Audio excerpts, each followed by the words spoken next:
Hey there guys, and welcome back to Let's Play Pokémon FireRed. I'm your host PhazonFlux, and in today's episode, we will start things off with getting a revive. Seems like Jesus has come early. Anyways, we should be completing Mount Moon. If we don't, then I'm seriously doing something wrong because we're just about done. It could be bad news. Oh man. So since we're almost done with Mount Moon, I figure I'm not going to speed things up, especially since the last few battles are actually kind of important because we got to finish kicking Team Rocket out of here. Alright, cool. I'm actually kind of surprised Xerath hasn't one-shotted it. But I guess since it wasn't a super effective move, Thunder Shock wouldn't quite kill it. I'm used to Xerath just mopping the floor with these Zubats. Ooh, Sandshrew. Actually, I will swap out. Thank you for asking me, game. I've tried playing through with the battle switch off, but I don't know. I mean, whenever I'm just playing through a Pokemon game, I kind of like to just breeze through it. I can definitely see, like, how in the tournament scene and in meta games, that option would totally be OP, which is why they don't have it. And so sometimes whenever I've just played an emulator of a Pokemon game, and I go back to my actual save file in real life, I sometimes forget that I can't just swap out in between each successive kill.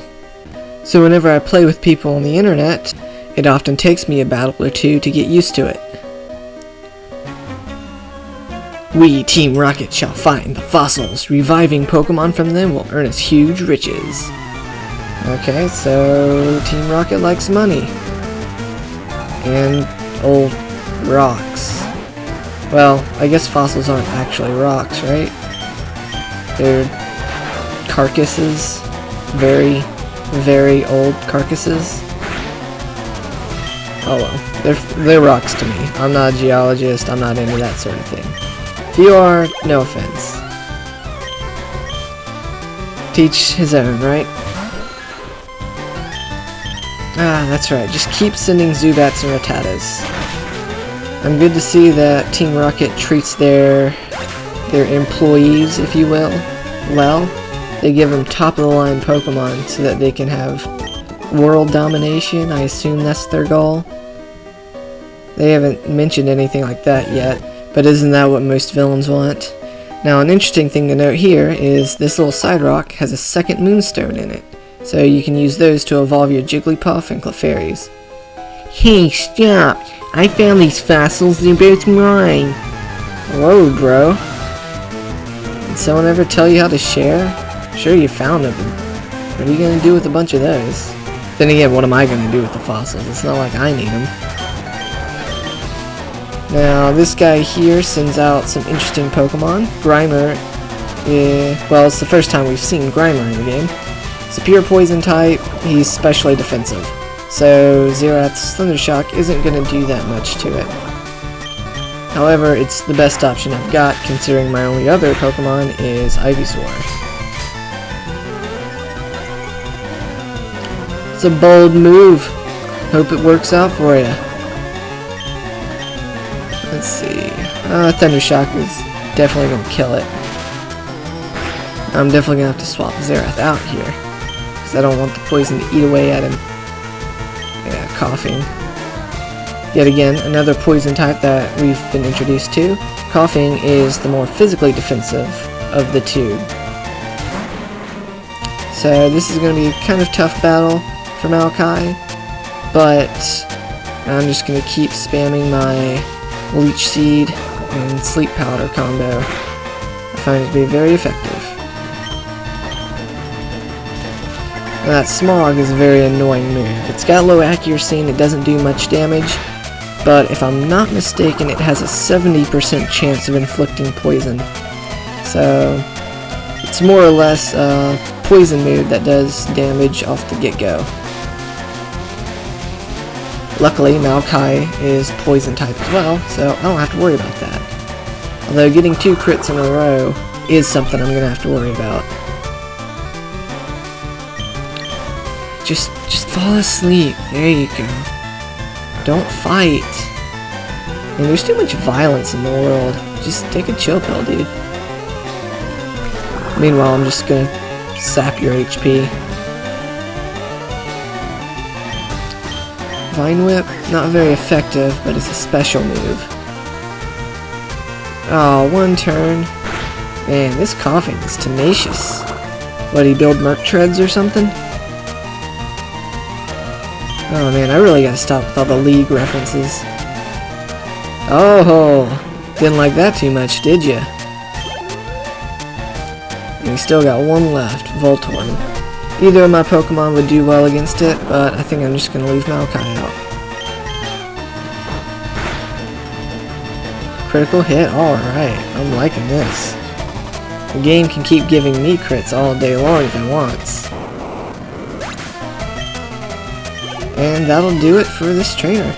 And with the defeat of him, that's pretty much the end of Mount Moon. Although upon defeat, we actually get an interesting little prize. Okay, I'll share. There. It would have been just easier if you had just let me share from the start. I wouldn't have had to beat you up. No being greedy. So now we have a choice of fossils. We can either choose the Helix fossil or the Dome fossil. Personally, I prefer the Dome fossil. Now, these are key items. However, they will turn into Pokemon much later on in the game. And so I'll go over those Pokemon when we get to them. So I'll skip on the bios of them now.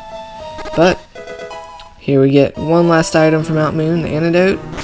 And whew, daylight.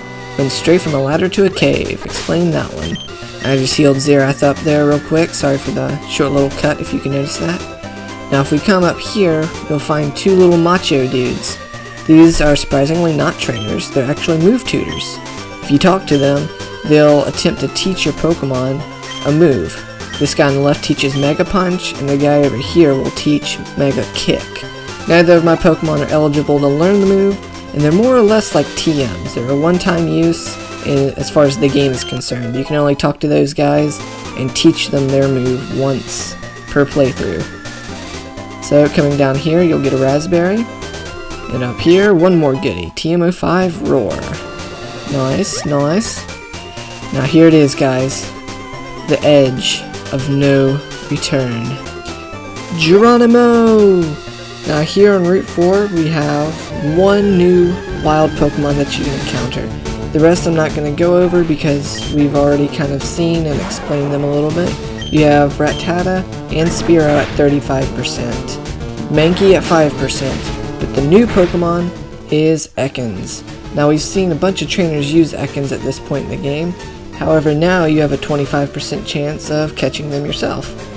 Ekans, I think I might have explained a little bit in whenever we first saw it.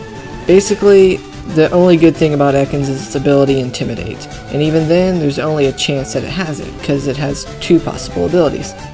It's a pure poison type, and it's not really outstanding. It doesn't really do anything that well. So if I were you, I would pass on it. But at long last, we've arrived in Cerulean City.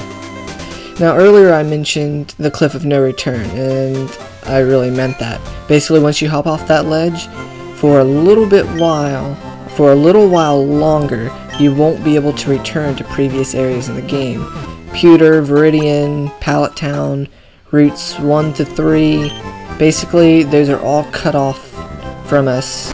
Now just healed up there for a little bit, and we're just gonna explore the town a little bit because these guys were ravaged by by Team Rocket, so we should probably check on them. Hello there, do you happen to have a Poliwhirl? Would you agree to trade for my Jinx? Well, first off, no one said each other's names 3 times, so as far as I'm concerned, if I get a Jinx, I'm gonna be stuck with it. Basically, that's the first introduction of an in-game trade. You can talk to him and, just as you said, trade a Poliwhirl for a Jinx. It's the only way to get Jinx in this game, so it's worth it to fill out your Pokedex.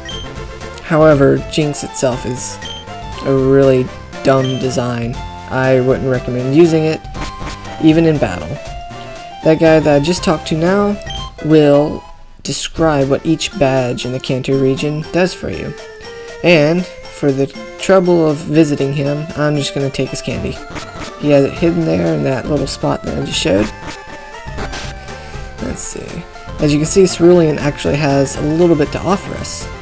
It also has a gym. You're a trainer too. Collecting, battling, it's a tough life, isn't it? Nah, I pretty much hit WSAD and the enter key for the A button. It's not really that tough. Anyways, what does this guy have to say? Too much time, too little to do. Is nothing entertaining happening anywhere? Well, dude, if you're bored, do something. Don't just stare at a TV all day. I want a bright red bicycle. I'll keep it at home so it won't get dirty. Wait, what's the point of having a bike if you're not going to use it? A bike is supposed to get dirty. Hi, welcome to our bike shop. We got just the bike for you. 1 million Poké Dollars, no thanks. Jesus, highway robbery. I've been beating up little kids for 7 episodes now and I still don't have enough money for that thing. Are you kidding me? Anyways, let's see what this guy has to say for himself. I concoct a variety of medicine from berry powder. Using good berry powder, I can make any kind of medicine. Now tell me, have you any interest in berries? Let's humor the old guy. Sure. Good. For you, then, I have just the thing. Obtain the powder jar. Not sure what he wants me to do with this. Now, to be perfectly honest, I won't be able to make use of this item since I'm using an emulator. It was a cool wireless feature. You could basically link up with friends and play a mini game and crush berries and get berry powder. And then you come and talk to this guy and he'll make, as he said, medicine out of the berry powder. It's a neat little feature, but ultimately not really necessary. Ooh, a kappa. The people here were robbed. It's obvious that Team Rocket is behind this most heinous crime. Well, there it is. We finally found it. Team Rocket is indeed harassing Cerulean. What? Yo, Yois, you're still struggling along back here? I'm doing great. I caught a bunch of strong and smart Pokemon. Here, let me see what you caught, Yois.